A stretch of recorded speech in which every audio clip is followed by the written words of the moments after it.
even if you resent the tradition, even if you're working against it, you still have to be very much aware of it. In fact, people who rebel against a given tradition are frequently much more aware of the tradition than people who follow it.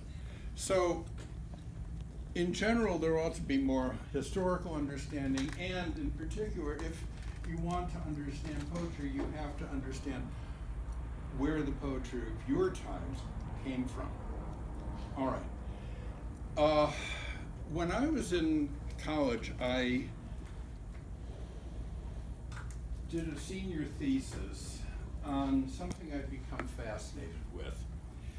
Alexander Pope, who was the major, in some ways, poet of the 18th century, died in 1744. Wordsworth and Coleridge wrote the lyrical ballads, published the lyrical ballads in 1798. Pope, representative of the style we're going to be talking about today, the neoclassical or Augustan style. Wordsworth and Coleridge get English Romanticism, which we're going to be talking about a week from now. They get it started with a bang. So you have 54 years, 1744 to 1798. I asked the question, what happened in those 54 years? The textbooks don't answer that question. A short textbook will go directly from something of Pope's to something of Wordsworth's. And that interested me. I'm always interested in transitions. I'm always interested in dead spots. I'm always interested in areas of art, music, poetry, literature, areas of their history that people don't notice. Because you know something is happening. What Wordsworth wrote, and what Wordsworth and Coleridge and Byron and Shelley and Keats assumed about poetry, what they thought poetry was so very, very different from what Dryden and Pope thought poetry was. What had happened in those 54 years? So I'm going to talk about poets of that strange period today. But first, I have to go way back to give you some background.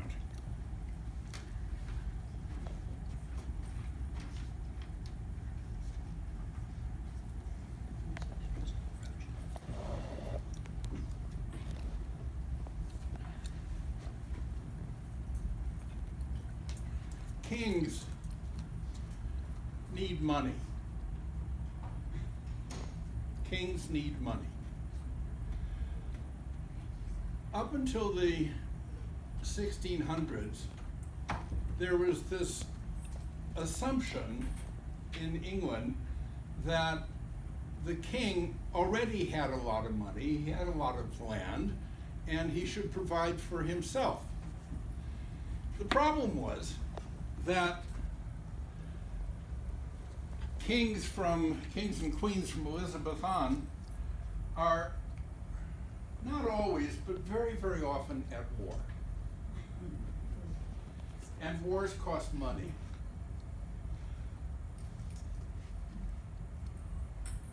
Why are they at war? Well, in the 17th century, you may know this, in the 17th century, Europe, the continent, was torn by religious wars. Protestant versus Catholic.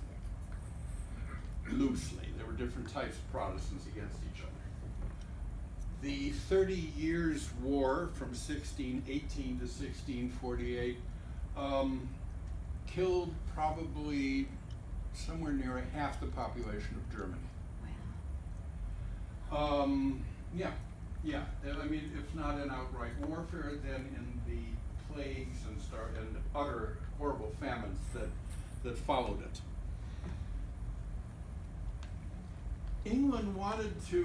The various kings of England wanted to stay out of continental war, but at the same time, for a long time, they wanted a foothold on the continent. The French city of Calais, for a while the city of Boulogne. One foothold they managed to gain and hold on to was Gibraltar at the tip of Spain. Okay, and England itself in the 17th century, in the 1600s, gets involved in a certain form of the religious wars that are tearing the continent. Henry VIII had, as you know, founded the Church of England,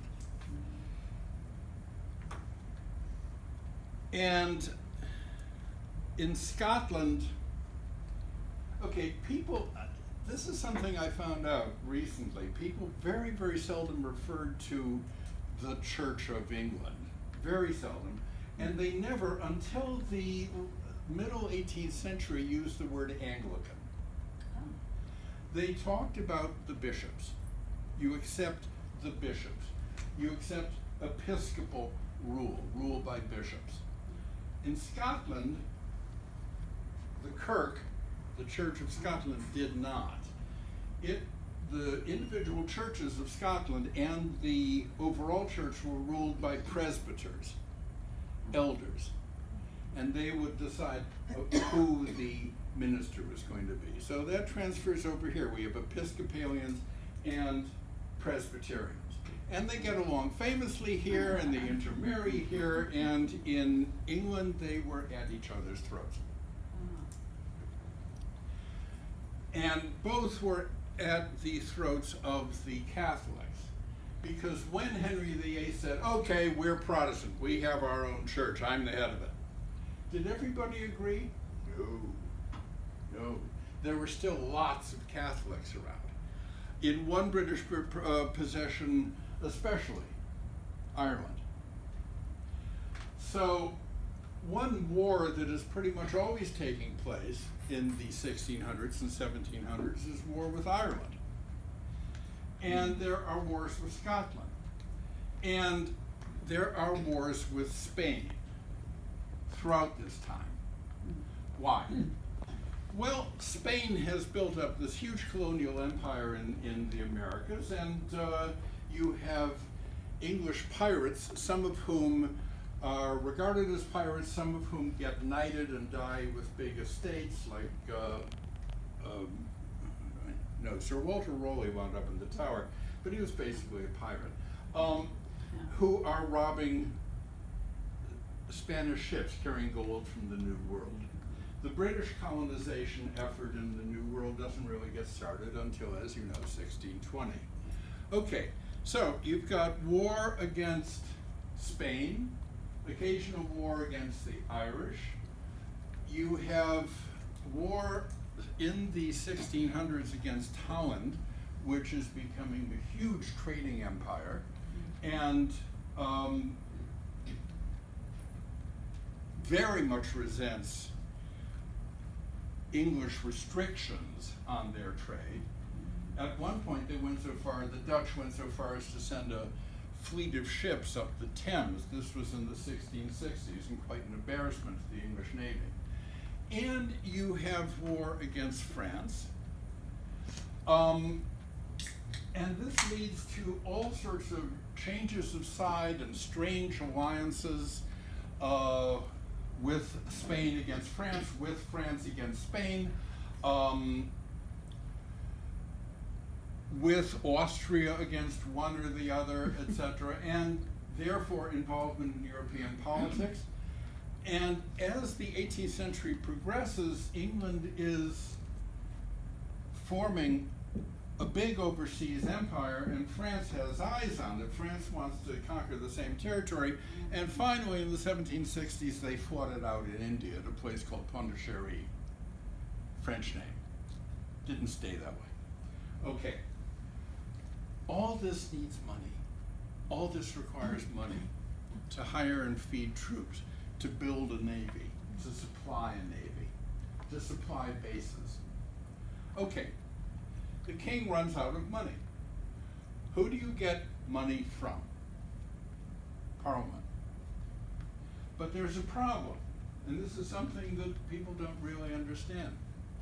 Parliament, you think of Parliament, you think of something like our Congress. It's always there. It's always in session. It is basically the government. We're at a stage now where the king or queen has no real power, is a symbolic head of state, symbolic center of state. Okay.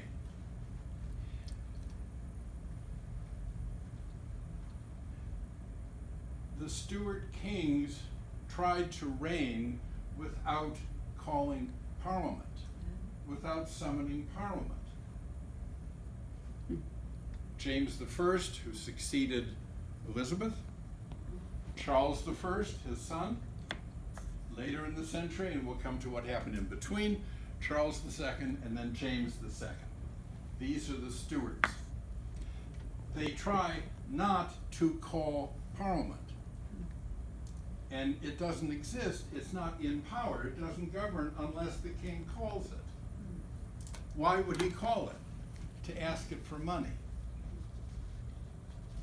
So they try not to call it. Now, let me jump ahead a bit and talk about this entire period, the 1600s, 1700s.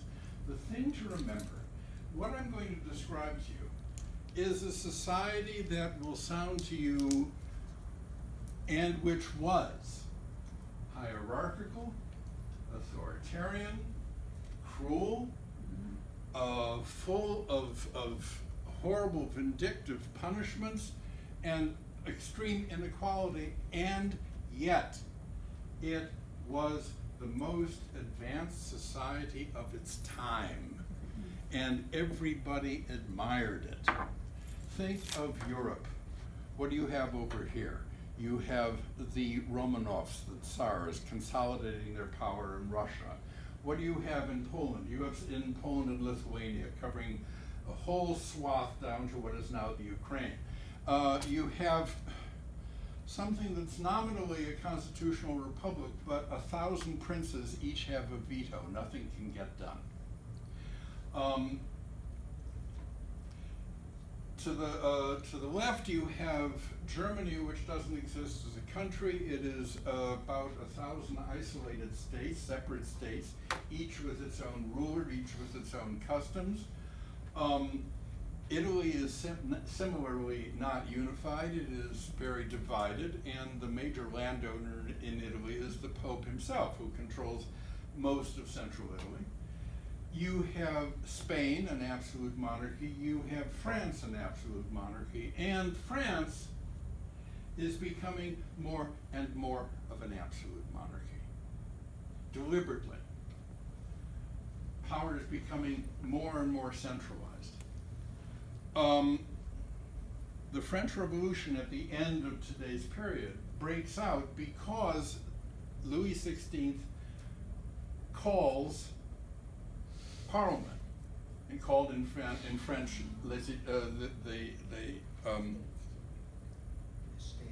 État Général, the States General, that's right. And it hadn't been called for over a century. And when they were called, they did not want to be dissolved. And they didn't want to say, okay, yeah, we'll give you some money and then we'll go away. No, we're really sick of this, and we're sick of how you mishandle things. And so 4 years later, they cut off his head.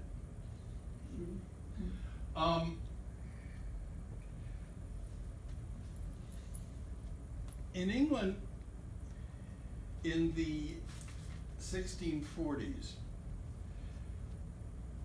James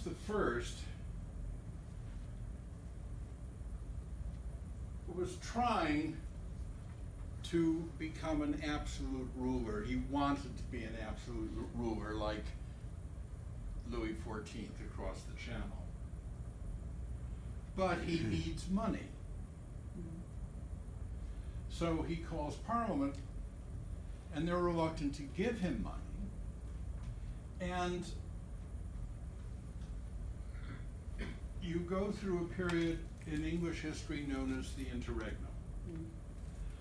Charles I's head is cut off, and the Long Parliament, followed by the Rump Parliament, rule without an executive for some years. It's a disaster. You need an executive. It turns out that ruling without an executive is just as chaotic as ruling without Parliament. Okay. During the 60s, what happened is what always happens, what is happening again in different contexts today.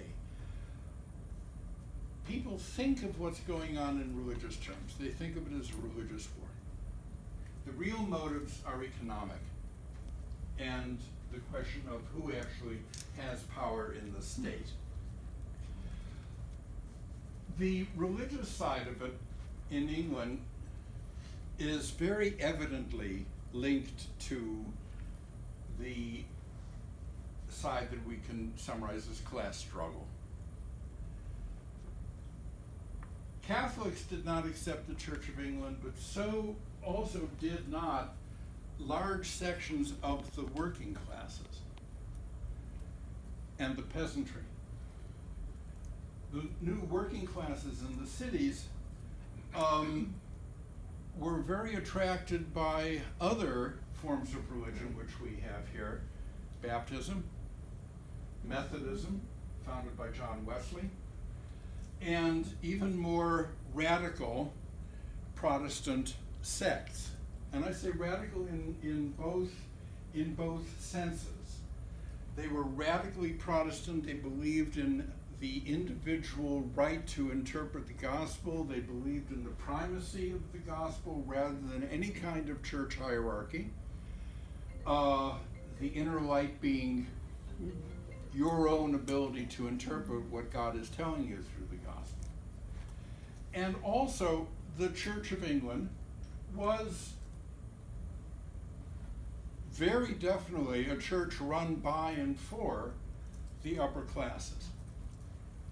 So, the Puritans, don't think of them. You can't really think of them in 20th century terms as being leftist, as being, as representing, consciously representing the peasantry, the working class.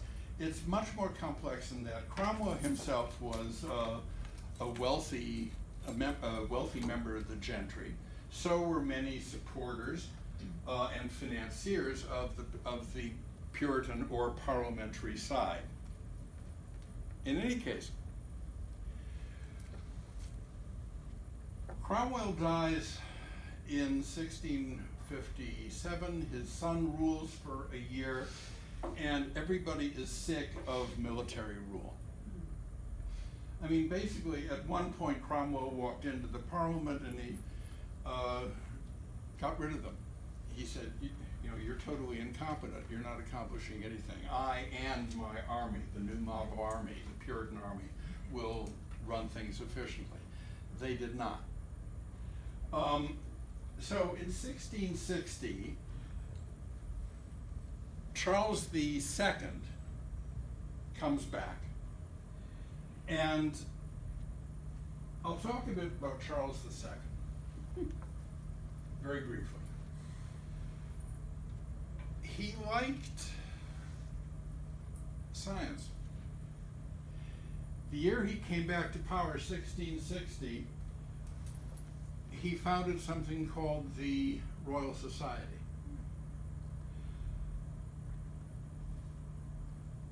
Sir Isaac Newton was still around, and he was one of its first members.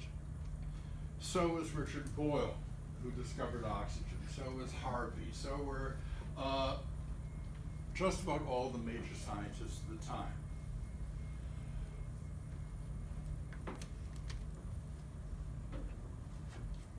He also liked women. His court was legendary for licentiousness, and all this has to do with the poetry of the time, which we'll come to in a second. And the third thing about Charles II was that his allegiances were basically Catholic. So here you have a Catholic king of a militantly, by this time, militantly Protestant country. Protestant one way or another, whether Church of England or Methodist, Baptist, etc. Okay? So he keeps his Catholicism secret. His son, James II, does not. Everybody becomes aware that he is hand in glove with France. So he's deposed, and they bring over the Dutch king, William of Orange.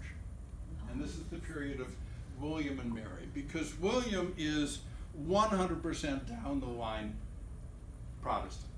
In fact, Calvinist.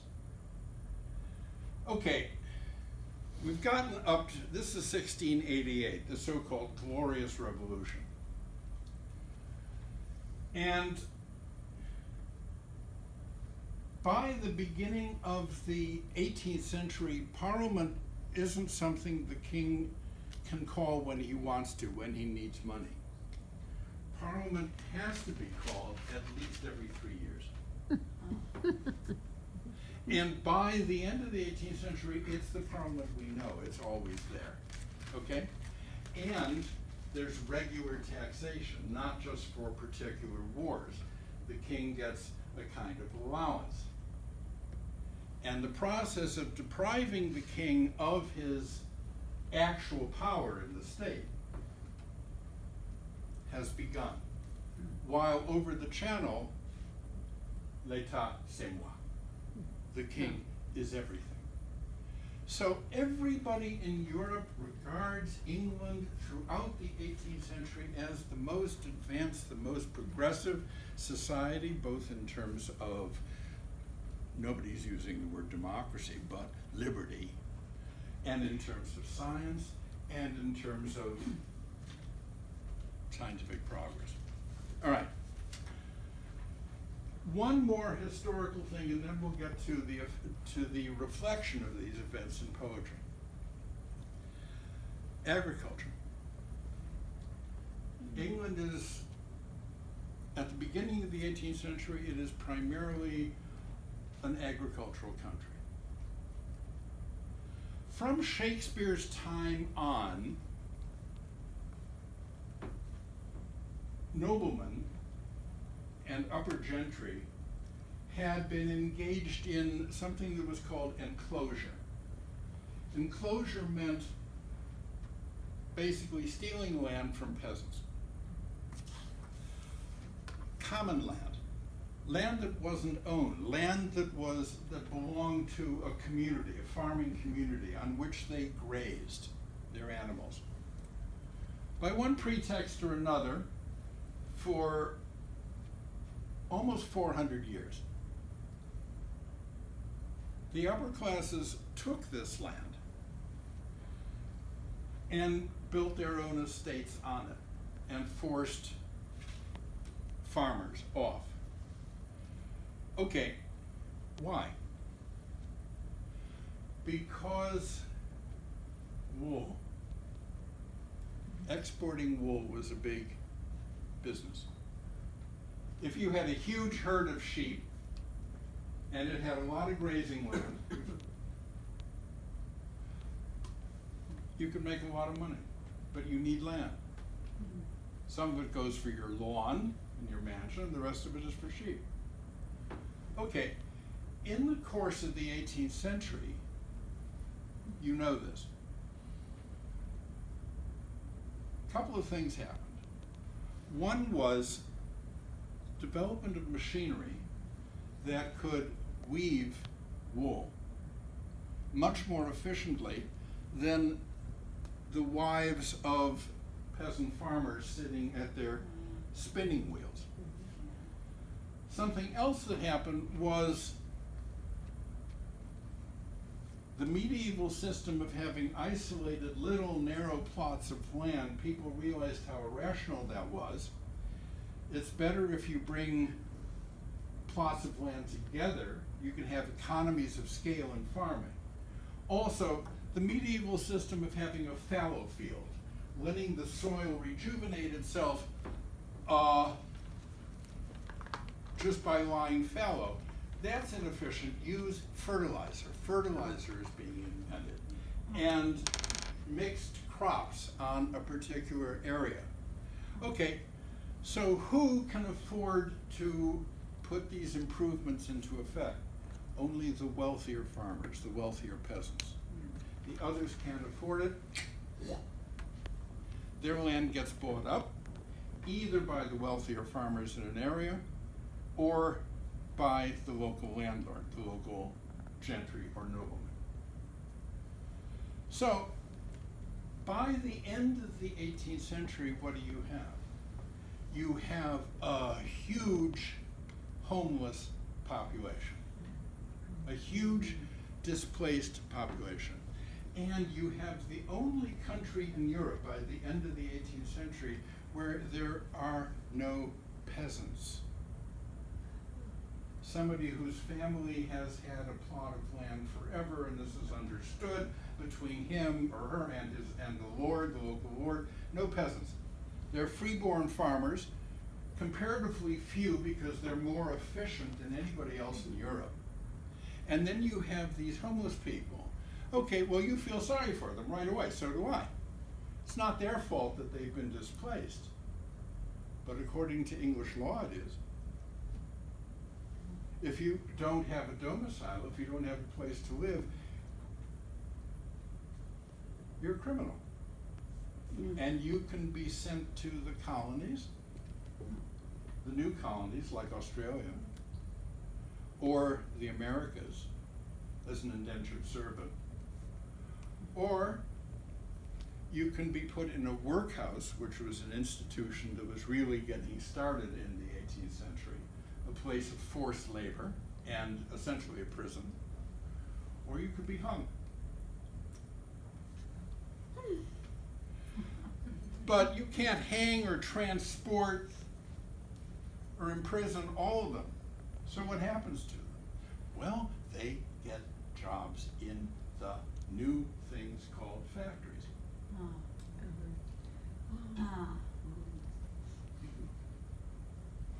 And these factories are built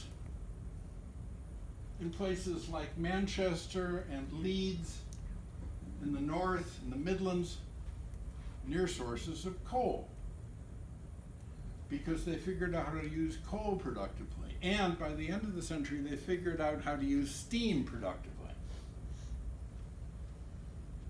There's one problem, though.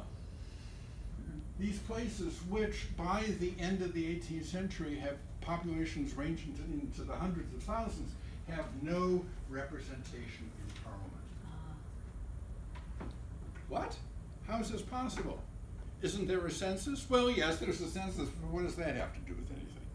Why should we pay attention to that? Who has representation in Parliament? The people who've always had representation in Parliament, the big landowners. Let's make a distinction. And I've already used it in talking about this. You have the peerage, the nobility, viscounts, dukes, earls, and you have the gentry, who frequently started out as wealthy farmers, and then because they had made so much money and could pay taxes to the king or queen, got a sir or lady added to their names.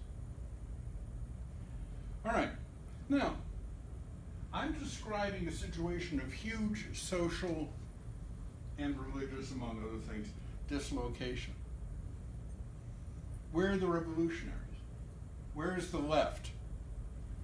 The term left doesn't exist until 1790. And remember, I told you that everybody in Europe admires England, including the English. They know they're the greatest country in the world. So this makes it difficult to develop a coherent critique of your own society. And now I can switch to the poetry of the time, because I've left a crucial phrase in your mind: critique of one's own society. That is what is lacking in the poetry that we're going to be talking about this period. Everybody is a patriot. Everybody is a patriot. Everybody sings Rule Britannia, words by James Thompson, one of the poets I want to talk about. Everybody supports the triumphs of English arms abroad. Until when? Well, things start going to hell with the American Revolution. Why? Well, there are intellectuals at that time who say, you know, the Americans sort of have a point about taxation without representation. Edmund Burke, the founder of conservatism, supported the American Revolution. He said they have a point, it's quite a question of justice. Samuel Johnson, who's a name I want to get to, he did not. Samuel Johnson was an absolute dyed-in-the-wool Tory. In his dictionary, he defined the other party, the more progressive party, Whigs. He wouldn't even say it's a party, it's the name of a faction. Why didn't he support the American Revolution? Well, what gives them the right to think they have rights? They are colonies, after all. They should remember that they are colonies. They exist by virtue of our English effort to put them there, and they are virtually represented in Parliament. I mean, there is a Parliament, and justice will trickle down to them. This is a very intelligent man, but he just couldn't see it. All right, let me go back a bit. The style, I mean, this period that we're talking about is called the Augustan style, after 1660, after the restoration of the Stuarts, continuing on through the Glorious Revolution and the installation of the House of Hanover, William and Mary, the Queen Anne, and the four Georges, which takes us up to beginning of the 19th century. Why Augustan? What does it come from? Augustus, first emperor of Rome. St. Augustine? No, No, it's very Catholic. Lord August? Very Catholic, very Catholic. No, try not to think of St. Augustine. Augustus, because they think we, the poets and intellectuals of the time, think we have come through. We have come through the interregnum. We've come through the Civil War. We've come through Cromwell. We've come through these horrible, primitive proto-communists from from the London working classes who want to hang us all. We've come through that. We're in charge. We have a king who is much more sane and much more tractable and religiously reliable. We've got the biggest navy in the world. We've defeated Spain. We've got Holland on the ropes. We'll eventually defeat France. We're building up colonies in the New World. Oh yeah, the other thing is that by the end of the century, the new factories are not primarily concerned with wool, they are concerned with cotton that is being shipped to them from the colonies that are known as Georgia and Alabama, etc. Okay. Egypt? Not Egypt at this point. No, not yet. Not yet. That comes. So who brought the concept Augustine? Not Augustine, Augustus. Augustus. First emperor of Rome. Okay. They're very conscious of themselves as being an empire. And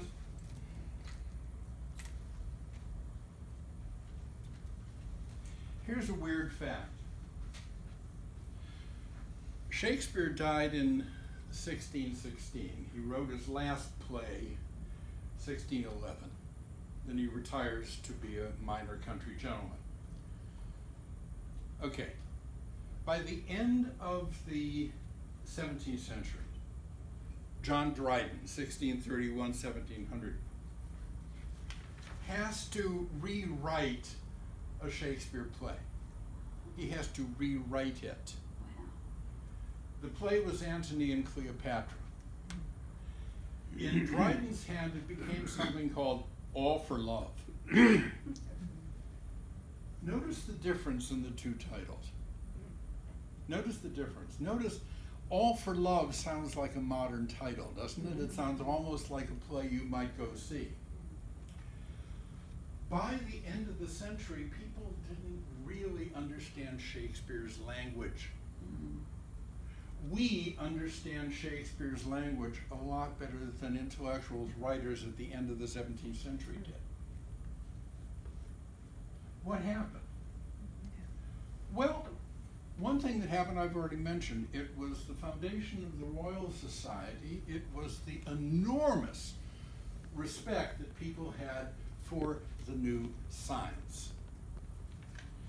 And science, the scientists of the time, and philosophers who were interested in the science of the time, like Leibniz, who invented, among other things, the calculus we use, they wanted a language that was scientifically precise and accurate, a language in which people could not rant on the basis of their inner light the way the revolutionaries, religious and political revolutionaries of the 1640s had. We have a word that for us is a good word, and I'm going to come in the course of these sessions to a number of words like this, words that seem innocuous or good to us but started off as bad, or vice versa. Here's a word, enthusiasm. What's wrong with enthusiasm? In the late 17th century, beginning 18th century, it was a curse. You accuse somebody of enthusiasm, those were fighting words. Because what did it mean? It meant basically being a religious fanatic, being convinced that you had the inner light, being convinced that God spoke to you, being convinced that no matter what the king or society at large or tradition wanted, you were right. You were an enthusiast. Not a follower. Oh, no. It's coming from you. It's your inner light. Right. Whatever. I mean, look at what happens to Protestantism. It's endlessly vociferous. It endlessly breaks apart into little sects. If you have an ideology that is much more concerned with that feeling of rightness, that's inner truth, that's what happens to it, as opposed to Catholicism. Okay. So Dryden, John Dryden, 1631, 1700, writes All for Love, which isn't a bad play. It's very easy to follow. It's written in a language that's basically yours. Here. And also, there's something else about Dryden I might point out. He has something to work with that Shakespeare did not. Anybody know what that is? Printing press? Actresses. Oh, what? Oh, what? Actresses. Female. Female type actresses, yes. Shakespeare had boys dressed up. Okay. Now,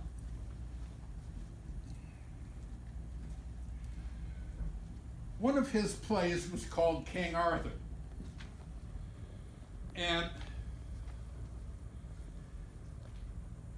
it's introduced by and is given an epilogue by Mrs. Bracegirdle, one of the actresses.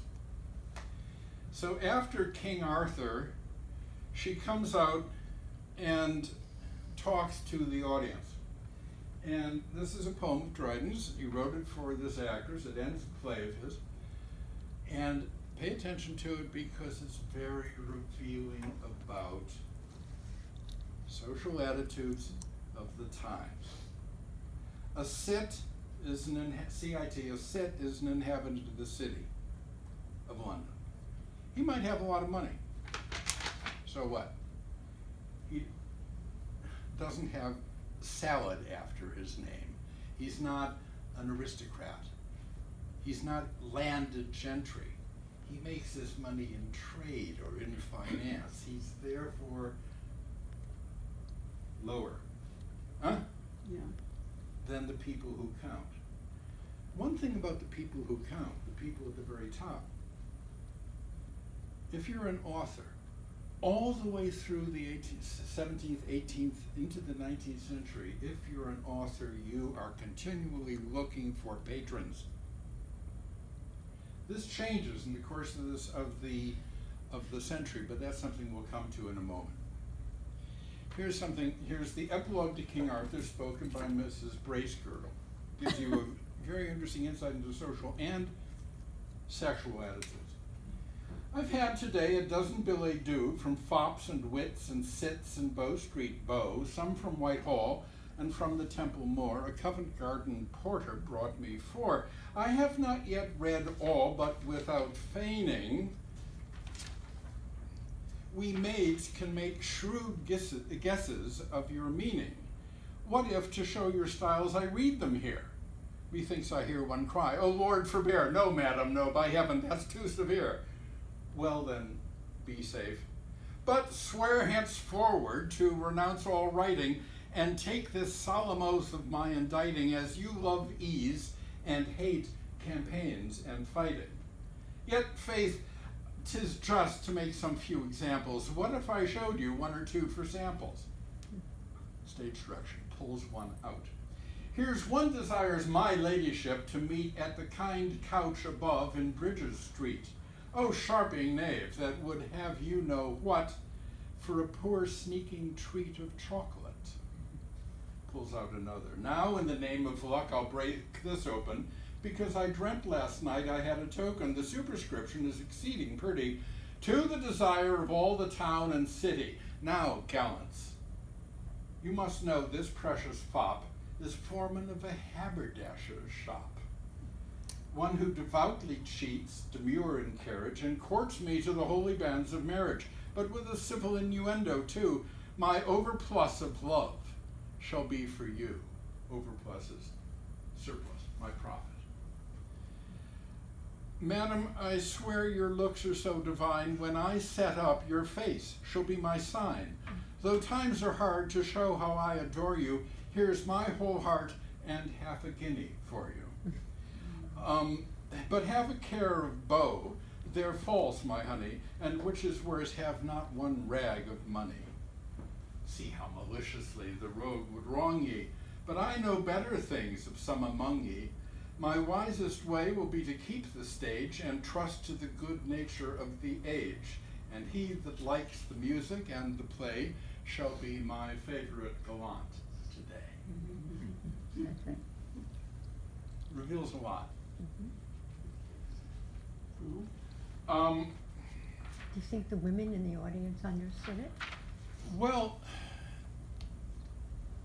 there were probably very few women in the audience. That's what I was going to ask. There are probably very few, and those who were there were either one of 2 things. Either very high or very low, if you follow my meaning. Yeah. All right. I have a question. Yeah. When I read these poems, I didn't read them like that. So were these to be performed? Yes. That's Mrs. Bracegirdle standing up there reading like All that. of these too? No. Except that's a difficult question. Reading aloud, they're to be read silently for the most part, but not always. Not always. But they're so long and have so little personality, like that has so much personality.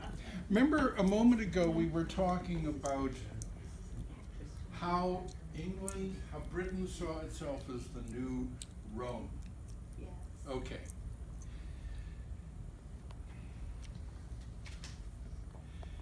There's a paradox that becomes more and more evident as this period goes on. One side of it, the embarrassing side. We know more than the ancients. They didn't know about the existence of America. They didn't know about cotton. They didn't know about steam power. They didn't know about coal.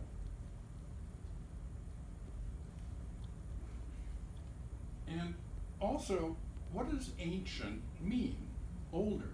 Aren't we older than the Greeks and Romans? Something wrong here. On the other hand, other belief. Greek and Roman art was the way art should be. Greek and Roman art was smooth, perfect. We already have the word classical. We see ourselves as neoclassical.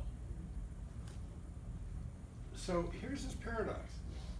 Progress is taking place. We believe in progress, not as far as art is concerned. And what was their vision of Greek and Roman art? It is general. It is not personal. In Greek and Roman literature, what was the highest form of literature? The epic. The Iliad, the Odyssey, the Aeneid. Why is that the highest form? Because it is collective. It speaks for the society as a whole. It speaks for everybody. What's the lowest form of poetry? The lyric. The lyric. Because that only speaks for one person. Who could be anybody? What makes that person important? I use the word poetry now. You think of lyric poetry. You don't think of epic poetry. That's very, very different. You assume poetry means lyric poetry. This was not at all true to the poets of the time. Okay, something they didn't know about their beloved ancients. The Greeks and Romans used to paint their statues. Yeah. They were gaudy. But over 1,700 years, that paint had worn away. So starting in the Renaissance, you dig up these sculptures, what do you find? Oh my God, it's pure, it's white. I mean, the eyes, it's so creepy. I mean, they're sort of blanked out. They were absolutely loud. If you went back to ancient Rome and you saw these statues, I mean, the paint was, anyway. But they didn't understand this. Over in Germany, Winkelmann is inventing a whole system of art, an absolute hierarchy of artistic styles and artistic standards based on the idea of these pure white marble statues. They go for this. Okay, have to hurry on. I'm going to leave Dryden and we're going to get to Pope. Alexander Pope had money. Dryden, one last thing I'll say about Dryden, he changed, 1631, 1700, lives through this whole period I've been talking about. He changes his coat ideologically and religiously whenever there's a change of regime. James II comes in, he thinks, okay, the Catholics are going to take over, and he converts to Catholicism. And then James is kicked out, and Dryden is left high and dry, and it's just too embarrassing to change back, so he ends his life as a Catholic. You want to read an interesting poem, read his long poem, The Hind and the Panther. The hind, the poor innocent doe, is the Catholic Church. The panther is evil Protestantism. Just a couple of years before, he had been writing from very, very much the opposite point of view. All right, Pope. Alexander Pope dies in 1744. He is a Catholic, but he has money. And the various social dislocations, the Civil War of the 1640s, they haven't touched his family. He has this big estate at Twickenham. He's a very interesting character, an extremely intelligent person, with curvature of the spine, various diseases, sort of a gnarled little guy. A lot of pain. You raise the issue of generality. Here's a very famous thing that Pope said. True art is nature to advantage dressed. What oft was thought, but ne'er so well expressed. Think about that. What oft was thought, but ne'er so well expressed. And that too is very much against your assumptions about poetry, even if you don't have much of a taste for poetry. You know, poetry must be original. That's the whole point. It gets out the originality of the self that's writing it. Not for the 18th century. That's enthusiasm. That's subversive. That's like a group of leftist revolutionaries in the 1640s who were called the ranters. Hence, ranting. I thought that was just a put down of art. Oh no, no, frequently frequently it comes from the actual name used at the time. There are other examples of this. I want to switch to Pope. Here is a very representative poem of Pope's, and it is actually my favorite of his.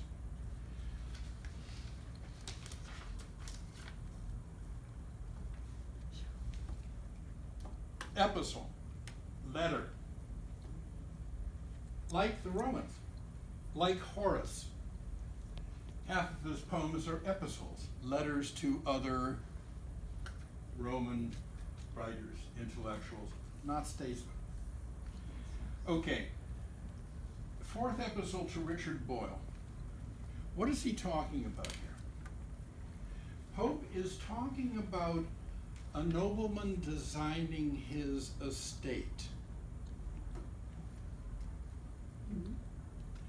In other words, he's talking about a very, very rich white dude who is building a country place. On peasant land. Oh, yeah. Goes without saying. And they're off, wandering around waiting for the Industrial Revolution to get started. It won't for another couple of decades, so they just either work as sharecroppers, or they starve, or they go to the city. Over the course of a century, the population of London increases tenfold, from more than tenfold, from about 200,000 people to 2.5 million early 19th century, the largest city in the world, with practically nothing in the way of city infrastructure, including sewers. Think about that. Okay. So the very fact of what this poem is about, but see what he does with it. At Timon's villa, let us pass a day, where all cry out, what sums are thrown away. So proud, so grand of that stupendous air, soft and agreeable, come never there. Greatness with Timon dwells in such a draught, as brings all Brobdingnag before your thought. To compass this, his building is a town, his pond an ocean, his parterre a down.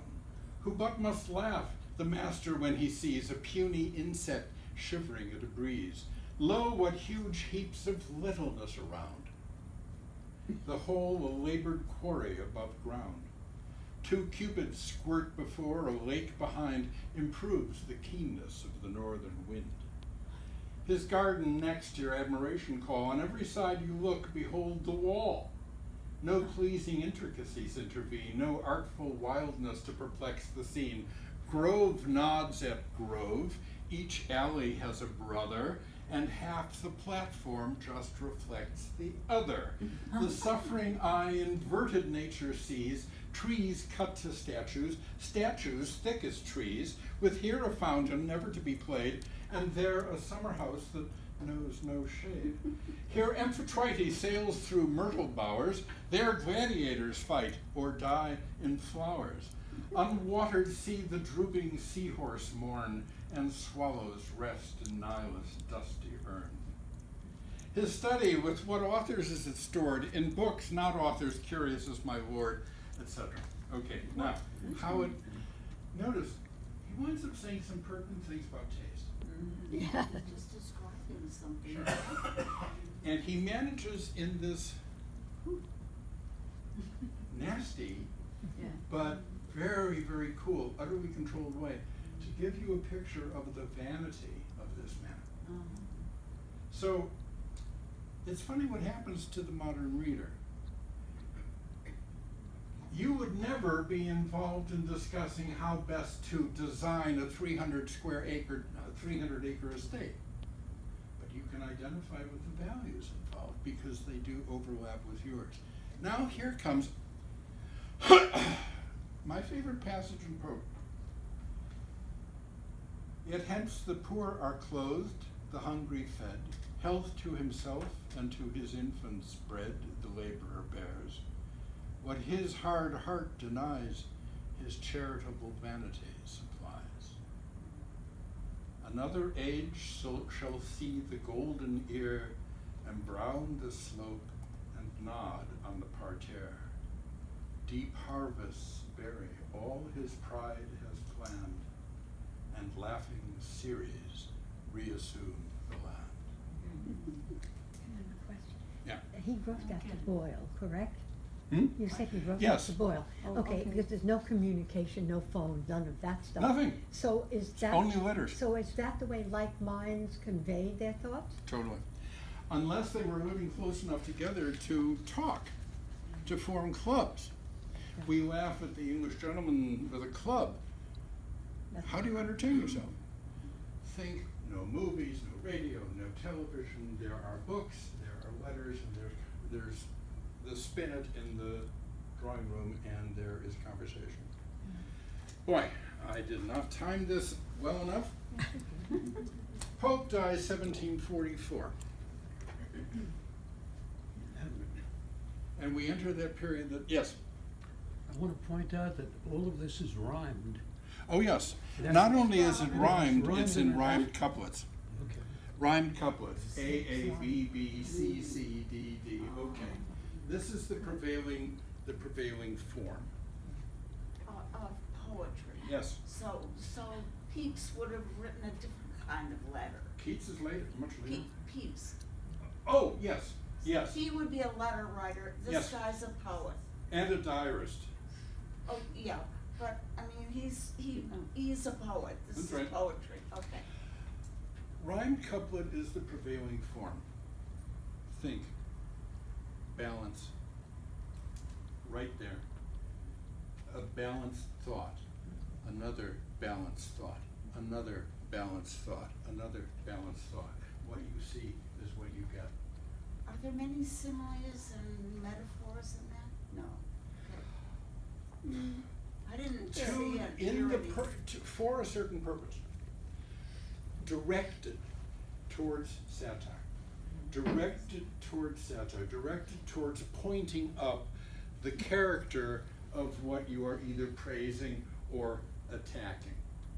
I recommended in my email, I recommended the Dunciad of Popes.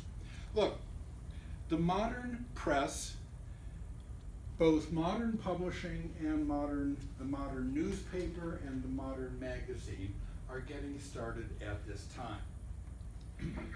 They are despised by these guys whose education was Oxford, Cambridge, or slightly lesser schools, and whose education, I should point this out, consists of nothing but the classics.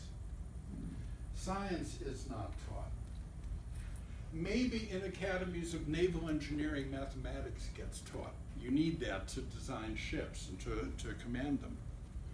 But if you are a a gentleman, what's taught? Greek and Latin classics. All right, I'm going to jump ahead into the later 18th century. What are the classic languages? Greek and Latin. How about Hebrew? Ooh, that hadn't occurred to me. Well, after all, Hebrew was the language God originally spoke in before he spoke in Koine Greek in the New Testament. He spoke in Hebrew. So isn't Hebrew even more of a classic language than Greek and Latin? I mean, pagans spoke that, but God himself spoke Hebrew. Jews, Well, Danish. no. Leave them aside. Oh. Leave them aside. Remember, this is an age of progress. Attitudes towards Jews are improving. Attitudes against slavery are becoming more and more prevalent among the class we're talking about. People are realizing that slavery is inhumane. I'd mentioned how Samuel Johnson opposed the American Revolution. The most famous thing he said about it was, it's interesting that the people who yelp loudest for liberty are the drivers of Negroes. An embarrassing point. Fred, Yes. how was Pope's poetry received at the time? Well, give me a second on that. Publishing, newspapers, there's a general term, Grub Street. It's not a location so much. Fleet Street was part of it. It's an area in London where printing presses are. Yeah. For the daily press, okay. And there's a certain type of person who tries to make his way in Grub Street. Frequently tries to make his way as a poet, because poetry is a going concern if you can hit the public vein. All right. But Grub Street, then as now, is very, very, parts of it are very reflective to popular prejudice. And the strong popular prejudice was against Catholics, and so Pope was frequently referred to as Pope Alexander. Okay. By the time he died, he was recognized, despite his unfortunate Catholicism, he was recognized as a great genius of the language. All right. Those 54 years, when pointed, generalizing, moralistic, impersonal, patriotic, witty, impersonal poetry shuffles off the stage and romanticism shuffles onto the stage. What happened? Well, to put it very, very generally, this style, witty and amusing as it is, stopped being fun. A couple of people could do it really well, but not everyone can do it well. Why? Well, one factor is that not everybody is rich. Not everybody has friends who are designing noble houses that they can write to. What if your life is very, very different? What if you are the son of a clergyman and you were a scholarship student and you didn't get to Oxford or Cambridge, you had a sort of local education, you went into the church yourself, maybe you were devout, maybe it was just a way to make a living. In fact, being the minister of a church, the pastor of a church, to this day in England is called a living. He has the living of Wentworth, the living. All right. What if you come from a lower social class? What if your parents were gentry, not nobility? What if, good God, what if your father, like Samuel Johnson's, was a bookseller? That is to say, someone in trade. Am I supposed to write like Pope and Dryden? How? About what? To whom? Well, goddamn, I will, because that's good writing. And I want to be a good writer. It stops working is about the easiest way to describe what happens during that half century. And there are new people. And what fascinates me about this era is that they have no idea what they're doing. And their poetry is not very good. It's not great. So here I am, and in a way I'm letting you down. I'm teaching you poetry that isn't great. But it's very interesting in what it is no longer doing, the sort of poetry I've been reading to you, and what it is not yet doing, the sort of poetry that the Romantics could write, which grows in part out of it. And something else to say about the writers of this time, frequently they were nuts. But more I mean, personal, what? much more personal. Yes, they had to be because they were nuts. Oh. I mean, they were nuts. They were Collins, William Collins. Hold on a second. 1721, 1759.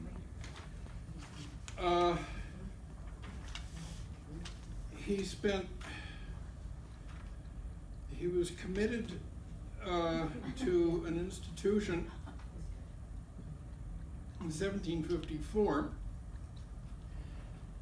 he was raving drunk and hallucinating. Why? Because he'd had no success. He tried and tried and tried and tried, and he could have had no success.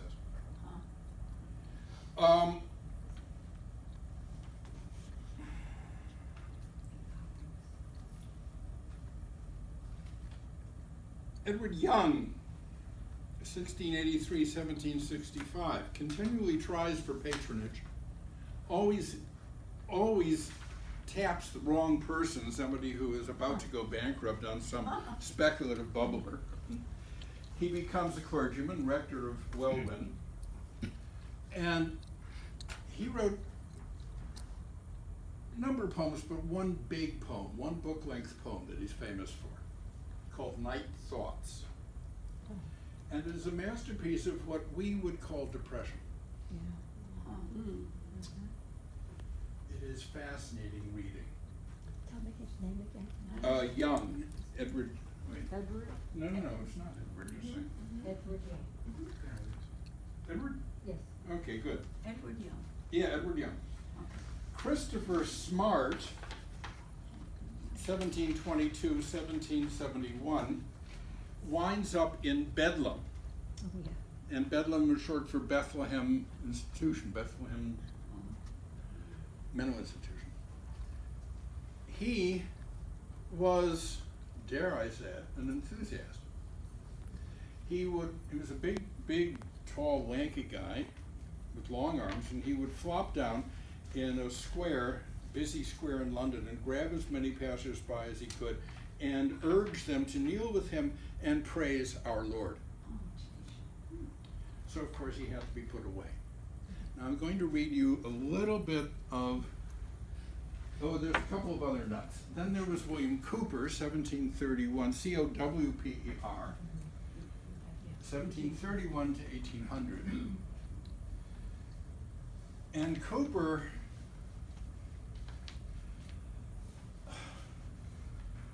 at some point in his youth, he became convinced that God had it in for him personally.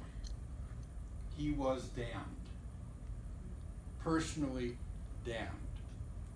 Personally the chief among sinners.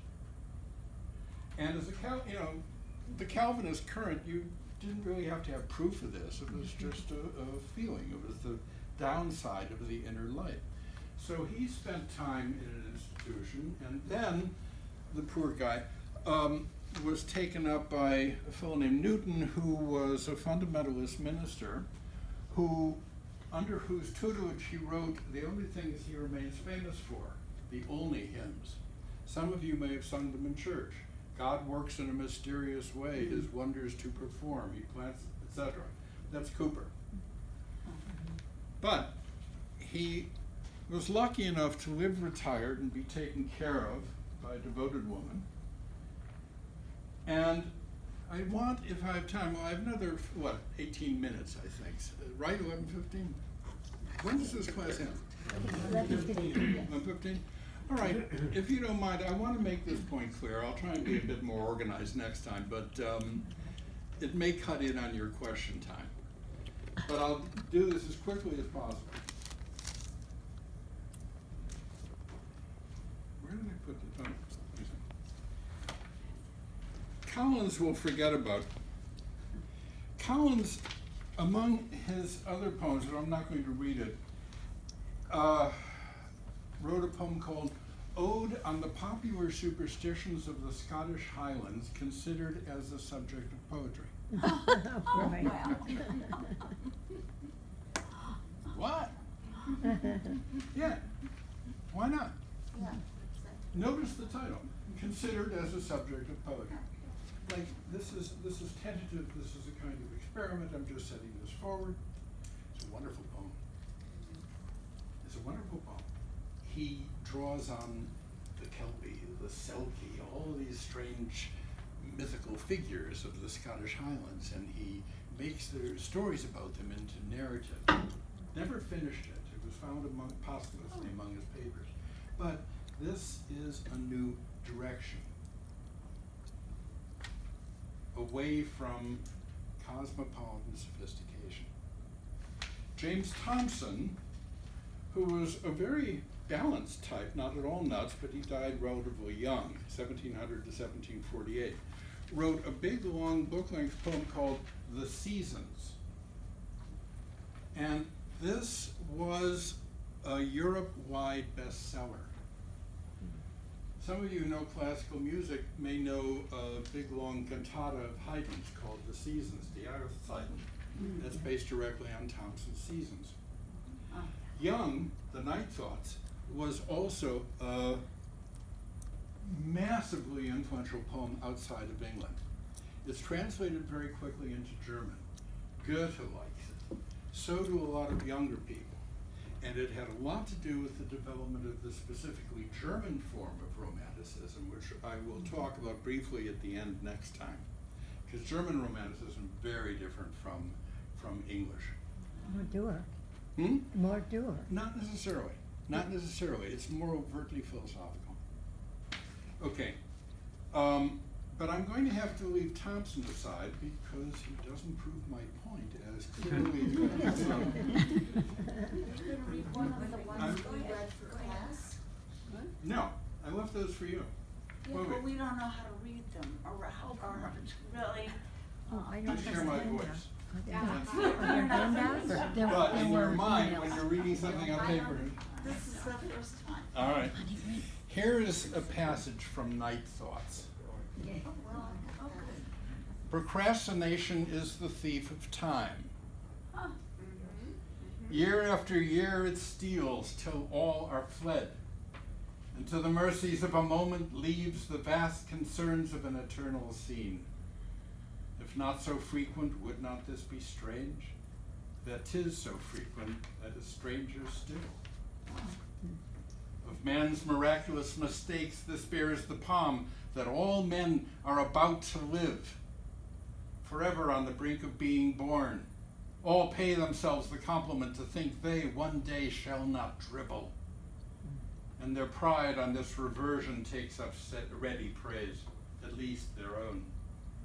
Their future selves applauds. How excellent that life they ne'er will lead. Time lodged in their own hands is folly's veils, that lodged in fates to wisdom they consign. The thing they can't but purpose they postpone. 'Tis not in folly not to scorn a fool, and scarce in human wisdom to do more. All promise is poor dilatory man, and that through every stage, when young indeed in full content we sometimes nobly rest, unanxious for ourselves, and only wish as duteous sons our fathers were more wise. At 30 man suspects himself a fool, knows it at 40 and reforms his plan. At 50 chides his infamous delay, pushes his prudent purpose to resolve.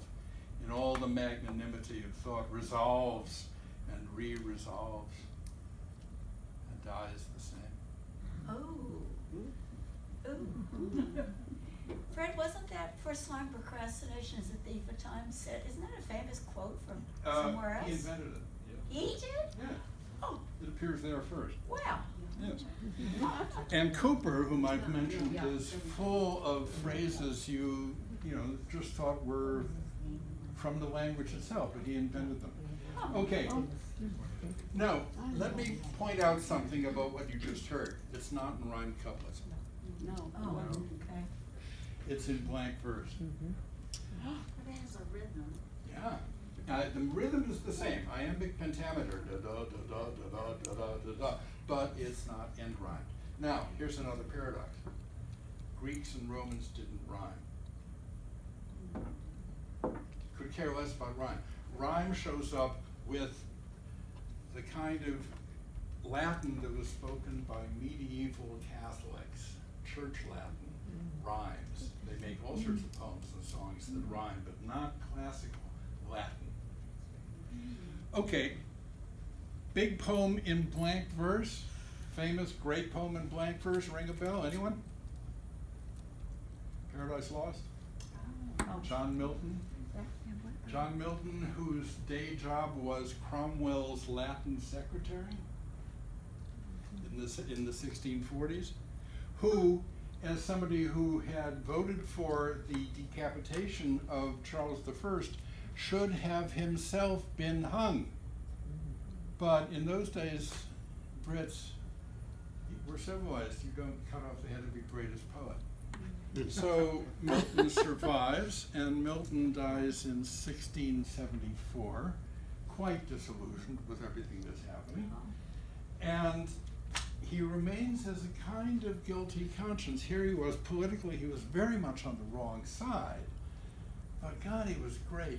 And also, goddamn, he was a better Latinist than any of us. And he wrote in blank verse. I don't know what to do with that. Well, something that happened during this half century I'm talking about is that people started writing long poems in blank verse. And they have classical justification. Milton did it, so therefore it can't be wrong, right? We have an example.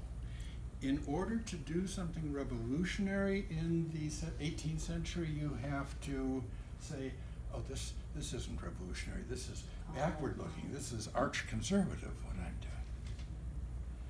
Okay. Was poetry being taught then, at that time, in schools? Good question. Very good question. Not officially, in a kind of quasi way. I mean, remember, these are young gentlemen who go to school and they go to make friends, make contacts, and some of them actually have brains and they sit around talking about something other than wenches. And one thing they talk about is poetry. Some of them want to write poetry. So, yeah, in an institutional context, but as far as teaching it in our sense, no, not yet, Okay. not yet. Because I wondered about the audience for these poems. Because it took money to buy well, the books. It did. It is an upper class audience. Mm-hmm. It is an upper class audience, some of whom are pretending they're chasing the prevailing style. They want to have something trendy on their shelves, even if they never open it, or even cut the pages. And others of whom are quite serious about it. This is the way science, at the same time, is also being pursued, not in a university, except maybe something connected with the Admiralty or the Army, maybe. But by amateurs, wealthy amateurs who have the time and the discipline. Interesting. All right. I want to get to Christopher Smart, the guy who wanted people to pray with him. He's confined to Bedlam. In his cell in Bedlam, and when he gets out, by the way, he doesn't manage to make a go of it. He dies 5 years later in debtor's prison. But in Bedlam, he has this cat with him. His cat's name is Joffrey. So what? Jeoffry, Joffrey. Okay. And here is from a very long poem that he wrote while he was in the asylum, called Jubilate Agno, Rejoice in the Lamb of God, the Lamb, Christ. It has two types of poems in it. There are the for poems and the let poems. For, I will praise such and such. And let X praise Y. Anyway, this is from the for section. For I will consider, remember this is written by somebody in a cell whom tourists could peer at and whose conditions were not enviable. For I will consider my cat Joffrey, for he is the servant of the living God, duly and daily serving him. For at the first glance of the glory of God in the east, he worships in his way. For this is done by wreathing his body 7 times round with elegant quickness. For then he leaps up to catch the musk, which is the blessing of God upon his prayer. For he rolls upon prank to work it in. For having done duty and received blessing, he begins to consider himself. For this he performs in 10 degrees. For first, he looks upon his forepaws to see if they are clean. For secondly, he kicks up behind to clear away there. For thirdly, he works it upon stretch with the forepaws extended. For fourthly, he sharpens his paws by wood. For fifthly, he washes himself. For sixthly, he rolls upon wash. For seventhly, he flees himself, that he may not be interrupted upon the beat. For eighthly, he rubs himself against the post. For ninthly, he looks up for instructions. For tenthly, he goes in search of food, in quest of food. For having considered God and himself, he will consider his neighbor. For if he meets another cat, he will kiss her in kindness. For when he takes his prey, he plays with it to give it a chance. For 1 mouse in 7 escapes by his dallying. For when his day's work is done, his business more properly begins. For he keeps the Lord's watch in the night against the adversary. For he counteracts the power of darkness by his electrical skin and glaring eyes. For he counteracts the devil, who is death, by brisking about the life. For in his mooring orisons he loves the sun, and the sun loves him. For he is of the tribe of tiger. For the cherub cat is a term of the angel tiger. For he is the subtlety and hissing of a serpent, which in goodness he suppresses. For he will not do destruction if he is well fed, neither will he spit without provocation. For he purrs in thankfulness when God tells him he's a good cat. For he is an instrument for the children to learn benevolence upon. For every house is incomplete without him, and a blessing is lacking in the spirit. For the Lord commanded Moses concerning the cats at the departure of the children of Israel from Egypt. For every family had at least one cat in the bag. For the English cats are the best in Europe. For he is the cleanest in the use of his forepaws of any quadruped. For the dexterity of his defense is an instance of the love of God to him exceedingly.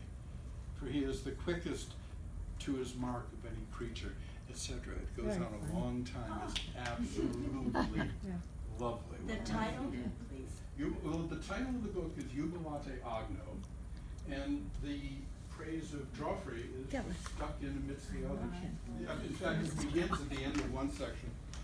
Okay, look, final paradox of the day. Horace, the Roman poet, kept talking about how horrible Rome was, and how, dirty and dangerous, and how he wanted to get out of town. He wanted to retreat to his Sabine farm. Propertius, even Catullus, everybody does this. The Roman poets. We want to get out of town. It's just terrible. Okay, so here you are, an English Augustan, who's not, at least temporarily, in mental institution. And you're trying to imitate the ancients. You're trying to imitate the certified best writing there is, huh? So what do you write about? How much you hate town? How much you hate London? How much you want to get out? How happy you would be if you could be on the banks of the Severn or the Tyne without anybody there, without social obligations. But is this old? Is this a convention? Remember what I said a moment ago about London? 200,000, less than a century later, 2.5 million filthy people. Filthy people. The Thames brown with human waste. Oh, God. What if you mean it? What if you really do want to get away?